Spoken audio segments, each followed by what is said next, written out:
So good morning guys. Ito na yung request nyo at saka yung mga sagot natin sa mga katanungan nyo. At salamat pala sa mga nag-drop ng mga comments din section sa video ko na may title na tanong nyo at sasagutin ko. Yan. Welcome mga diskarte. So sa hindi ko pasimulan yung video ko, shoutout ko muna yung sponsor natin. Ayan, may sponsor na ako. Kala nyo ha. So shoutout sa iyo, Jason Fuentes. Ayan. Saka guys, promote ko lang yung shop niya, Jason Fuentes. Sa taga-dinhi sa Milagro, Liris Ormoc. Please visit the motor shop of Jason Fuentes. Yan, mabait yan batang yan. So pwede yan home service, pwede kayo home service, mo-overhaul siya tanan klase sa motor. So napon siya mga pisa, so barato lang. So Jason Fuentes, baka sa susunod na vlog ko, baka pwede naman laki-lakihan mo yung bigay mo. Shout out sa iyo ha. So guys, sa taga rito lang ha, huwag kayong mahiyang pumunta doon sa motor shop ni Jason Fuentes alias Kulot. Yan, magaling yung bata yan, basahan yan. So pag hindi sira yung motor nyo, sisirain niya. Hindi, biro lang. So again, shout out sa iyo Jason Fuentes. At saka please guys, visit sa shop niya na nakalagay doon nakapwesto siya sa Milagro Junction. Yan, hanapin nyo lang yun si Jason Fuentes alias Kulot. Yan. So ngayon, ito na yung mga isinulat ko, yung mga katanungan nyo. So sasagutin ko kung kaya kong sagutin naman. So yun, simulan na tayo. So ano lang natin, sheet lang to. Wala tong personalan ha mga kadiskarte, nakabase lang po ito sa mga tanong nyo. So sisikapin ko rin sagutin. So wala po tong personalan. So ang unahin natin, ito ba? Ito. Galing kay Clover D or Clover D. So ang tanong niya ay, taga saan ka po, sir? So yan. At ano po ang work niyo? Anong advice mo sa mga taong nawala ng pag-asa dahil sa lagas ng kanilang mga banana? Anak ko naman. Yan. Sir Clover. So ito, unahin ko, taga saan ka po, sir? Okay, Sir Clover. So Sir Clover Day, ako po ay taga Bohol, taga Bohol po ako. At saka ngayon, andito na ako nanirahan sa Leyte. Ayan, nakapag-asawa na ako dito. Ayan, dito na ako ngayon sa Ormoc City. Ayan, at ano po ang work ko? So isa po akong security guard dito sa geothermal power plant dito sa Ormoc din, nakabase. So yan. At anong advice mo sa mga taong nawala ng pag-asa dahil sa lagas ng kanilang mga bananas or subscriber? So yan, advice ko lang, kasi lahat tayong mga small YouTuber ay naranasan natin yan, kagaya ko. So nung una, napakaraming lagas sa akin. So halos lahat, bawat pinaghirapan ko nung itong araw, tapos bukas nawala lahat. So ito pa rin ako ngayon. So ang ginawa ko, kahit may time na gusto ko nang itigil yung ginagawa ko, itong pagbablog, dahil wala nga sayang kasi nalalagas yung mga subscriber ko. Nakuha ko itong araw, tapos bukas nawala na naman. So ang ginawa ko, inisip ko ng mabuti kung ituloy ko ba to o hindi na. So since Pinoy tayo, mapalaban tayo, di ba? So, itinuloy ko ulit. Kasi, pangarap natin tong pasukin si YouTube. Hindi madali ang pagkamit ng tagumpay. Kaya, binalikan ko ulit ang pag-vlog. Kasi alam ko sa sarili ko, nakakayanin ko ito. So, ang payo ko lang sa mga nawalan ng pag-asa dyan, na nawalan kayo ng mga subscriber, patuloy lang kayo ng patuloy, makahanap din tayo ng mga legit na mga subscriber. Yan. Makaahon din tayo. Ayan. Salamat sa napakagandang katanungan mo, Sir Clover D. Salamat sa iyo. Yan, next naman tayo. Ito tayo kay Sir 22. Sir 22 Dabagets. Okay, Sir 22, ito na ang tanong mo. Naranasan nyo na bang masaktan o iwan ng taong mahal mo? Naman may pinaghugutan to. Sir 22, siyempre naman, lahat naman tayo nakaranas ng masaktan. Bato lang siguro ang hindi nakaranas na masaktan, di ba? So, oo naman, naranasan ko. Yan, naranasan ko, siyempre. Salamat sa napakaganda mong tanong, Sir 22. At sa sunod naman, galing kay Aura the 7. Ma'am Aura, salamat sa tanong. At ang tanong niya sa akin, ano po ang payo mo, sir, sa mga nawalan ng pag-asa sa buhay? Ayan, sa mga nawalan ng pag-asa dyan sa buhay, so siyempre pray lang tayo sa Panginoon. At kahit ano pang gawin natin, kahit anong pagsusumikap natin, nandun talaga yung mga pagsubok. Kaya masabi natin na nawala na ako ng pag-asa. Pero guys, mga kadiskarte, wala sa lahi nating mga Pilipino ang mawalan ng pag-asa. Kasi matapang tayo Ano yan? Pagsubok lamang yan. Lahat tayo ay may pagsubok na dinadaanan, pero kaya natin lagpasan yan. Manalangin lang tayo sa Panginoon, salig lang tayo. Okay? So, sa mga nawalan ng pag-asa dyan, huwag kayong mawalan ng pag-asa. Ha? Andyan ang Panginoon na handang malalay sa atin.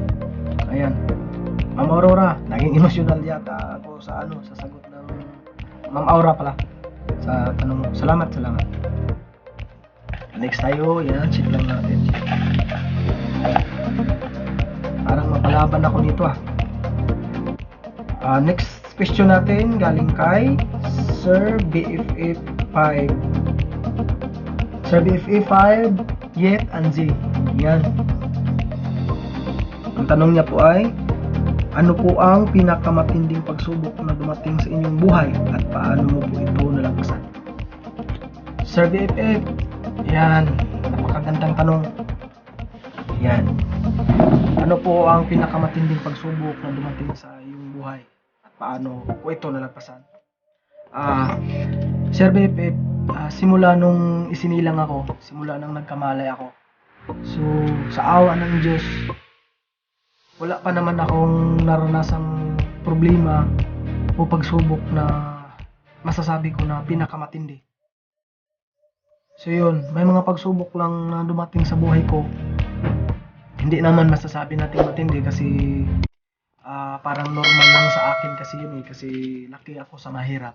Kaya alam naman natin kung ano ang pagsubok nating mga mahirap, kundi yung paano natin maiahon yung buhay natin araw-araw, paano natin mapakain yung pamilya natin bukas, ngayon, sa susunod na araw. Yan lang po sa ngayon. So sana wag naman sana matinding pagsubok na dumating sa aking buhay. Baka hindi ko kakayanin. So yan. So Sir BFF, salamat sa tanong.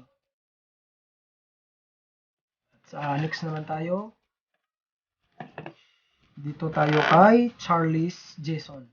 Sir Charles, pa-shoutout na rin sa next vlog mo.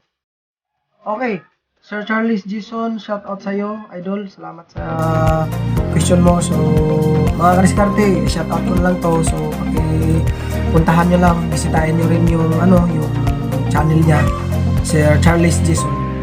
Yan po. At, may karagdagan pala. At anong feeling mo sa mga ka-BLS mo? Mabait ba o suplada? Ayan, salamat sa may karagdagan mong tanong. Sir Charles, yung iba, nakaka-proud na ika-BLS ko kasi kahit hindi ko inaasahan na may iba na nagbibigay sa akin ng extra subscriber. Yan. Sa aming pinag-usapan, iisa lang pero binigyan na ako ng 3 subscribers. Yan. At saka yung iba naman ay napakaubod ng suplada. Kasi, kasi sila pa nga yung hindi nagbigay ng tamang yung tamang sabihin natin legit na usapan tulad ng SS every 1 minute at dapat visible yung time para makita talaga natin na legit talaga yung bill is nila.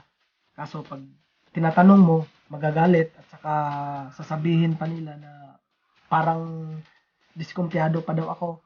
So yun. So hinahayaan ko na lang.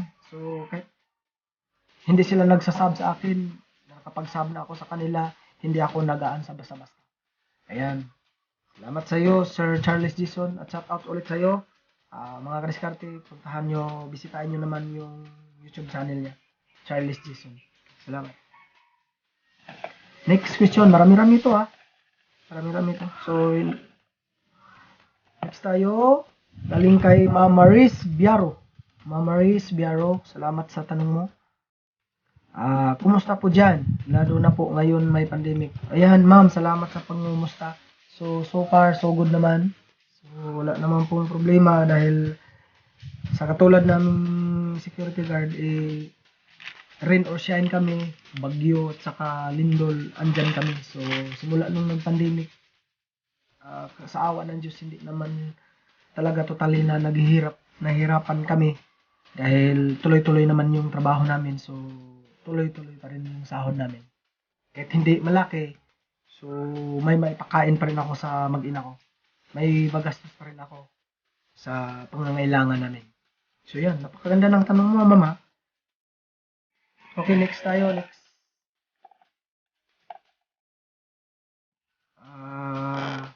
Galing kay Nemrod Uliagon. Sir Nemrod, salamat sa tanong mo.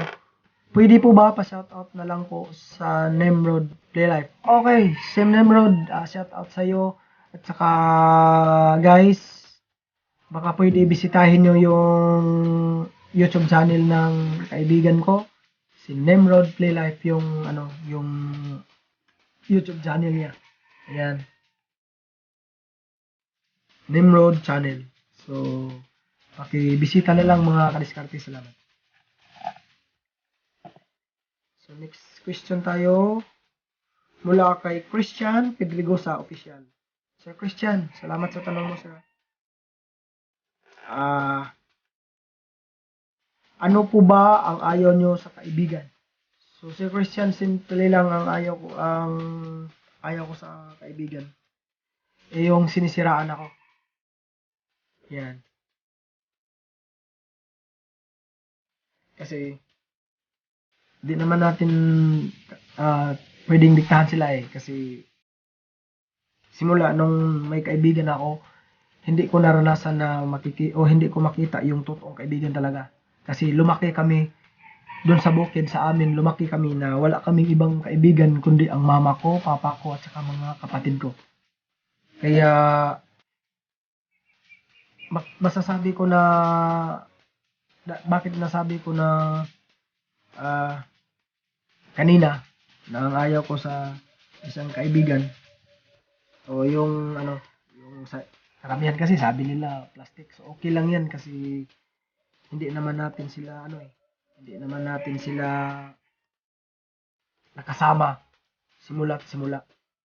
So sa akin kasi mga kapatid ko lang yung kaibigan ko noon hanggang ngayon. So mga kapatid ko lang, sila lang yung dangpanan ko kung may kailangan ako. Kasi alam kong hindi nila ako tatalikuran sa lahat ng bagay. Ayan. Sir Christian, salamat. Okay. Dito tayo kay Imar Mangadja. Ma'am Imar or Sir Imar, salamat sa tanong mo. Pwede Jude, kumusta na kalagayan ngayon dyan sa inyo ngayong pandemic? So, bakit hindi ako marunong magbasa? Sa sulat ko, hindi ako makabasa. Dude, kumusta ang kalagayan ngayon dyan sa inyo ngayong pandemic? So, Sir Omar, mabuti naman. So far, so good. Nasagot ko na to kanina. Sa tanong ni sino ba yun? Sir, ni Mama Reyes, nasagot ko na to. So, ulitin ko lang. Okay naman kahit may pandemic. So, sa akin, hindi masyado akong naapektuhan kasi tuloy-tuloy yung trabaho ko. Hindi naman naapektuhan yung pang-sweldo. So, ayos lang. So, ingat kayo dyan sa inyo. So, sa next question naman tayo para kay Ma'am Candy. Ma'am Candy. Hi, sir. Hello, Ma'am Candy. Tatanong ko lang kung ano ang requirements for applying passport and visa. Ayan, Ma'am Candy. So, since hindi pa ako nakapag-apply ng kahit ano man na gustong mag-abroad nitong passport at saka pagkuha ng visa. So, pasensya na kung hindi ko ito masasagot ng kompleto. Pero may ideya ako kasi nagtanong-tanong ako sa mga kaibigan ko na nandiyan sa abroad. So, ang sabi niya, pag daw ng passport, kailangan daw ng requirements, siyempre yung NBI at saka valid ID. For passport lang po yan, ma'am, ha. NBI, valid ID, at saka ano ba yun? NBI at saka PSA. Yan, PSA. Birth certificate. At saka for passport po, siyempre kailangan din yung medical at saka appointment para for visa. Ayan po. So, Ma'am Candy, pasensya na po kung hindi ko ito masasagot ng direktahan kasi hindi po talaga ako, wala po ako talaga experience. So, pasensya na po talaga. At salamat sa sagot mo, salamat sa tanong mo. At ito, sino ba tong napakaraming tanong? So, galing kay Chesa TV Official. Taga saan ka po, Lods? Ma'am Chesa, ako po ay taga Bohol at saka ako ngayon ay nandito na po ngayon sa Ormoc-Leyte. At dito na ako nakapag-asawa at dito na rin ako tumitira. Ayan. At saka last question. So, ubos na. Salamat. Napakaganda ng mga tanong niyo, mga kadiskarte. Galing kay Maricel Socobos. Ayan, Maricel Socobos. Ang lupit mo. Ang dami mong sagot. Ang dami mong tanong. Okay. Ilan ang gusto mong maging anak? Anak ko. Kahit ilan. Siyempre, kahit ilan. Pagbigay ng Panginoon, kahit ilan gustuhin ko. Gusto ko. Kahit ilang anak. Tatanggapin ko. Pag binigay sa akin ng Panginoon. So, yan. Pwede pa request isang dosina. Maricel. Isang dosina. O sige. Pwede. Pagkakayanin ng pawis ko. At ilang buwan na ang tiyan ni Mrs. Ayan. So, 5 months na. Magpa 5 months na yung tiyan ng asawa ko. At idol ko, kuya. Okay. Idol mo ate. Sino ba? So, since kababata tayo, simula, so, ayaw kong mag-expect na ako. So, marami naman tayong mga kababata doon sa atin, dyan sa Bohol. So, kababayan ko kasi ito si Maricel. Kapitbahay ko pa noon. So, yun. So, baka pwede mo sabihin sa akin kung sino idol. So yan, napakagandang mga katanungan nyo. So marami-rami rin kadiskarte. So yan, Salamat sa napakagandang mga katanungan nyo guys. At saka, again, gusto ko lang pong humingi ng konting pag-uunawa at saka konting tulong para po umangat po ako. Please guys, subscribe my YouTube channel #Diskarte at like and share na rin at mag-iwan na lang kayo ng bukas sa hindi ko pa nadikitan kasi pupuntahan ko yung mga bahay nyo.